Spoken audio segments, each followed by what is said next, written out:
Hi guys. If you remember in our last video, we talked about campaign IDs and how they can be applied to your events inside of Adobe Connect to give you additional tracking on where your users are logging in from. Now this can be applied to your events catalog inside of Adobe Connect if you don't just want to track one event, you want to track all of your events. Now this is a very easy thing to do, but you might not know how to do it, and essentially that's why we're creating these videos. So if you take a look at your screen over here, you'll notice that I have my event catalog up, but this is not where we're going to start today.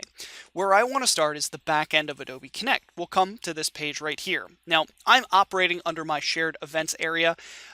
Just giving the example of multiple people working on one event catalog, they might want to promote all of that. So once you're here, you're actually in the right spot. So what we need to do first in this whole process is on this page at the very top, you'll see a button saying, make this folder public. Now, when we click this button, we're actually making this folder public, and it gives us a URL that we can work with. Now, this is the URL to that specific event catalog with all of these events under it.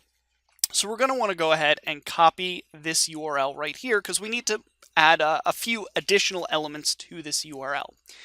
Now, the next thing you're going to want to do is you're going to want to take in any sort of word processing program. This could be Microsoft Word. This could just be an email that you want to open up. Just something where you can edit a URL inside of it. Doesn't really matter what you're using. Again, my example here is I'm going to be using Outlook. I'll go ahead and I'll paste that URL in, but I'm actually just going to keep it as a text-only format because I want to add this additional element to it. That is !campaign -ID equals the campaign itself.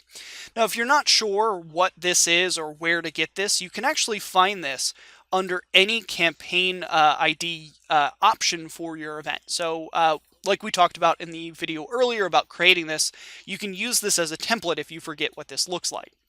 Let's go ahead and bring this back up. We'll go ahead and we will actually add that to the end of the URL. We'll click enter here.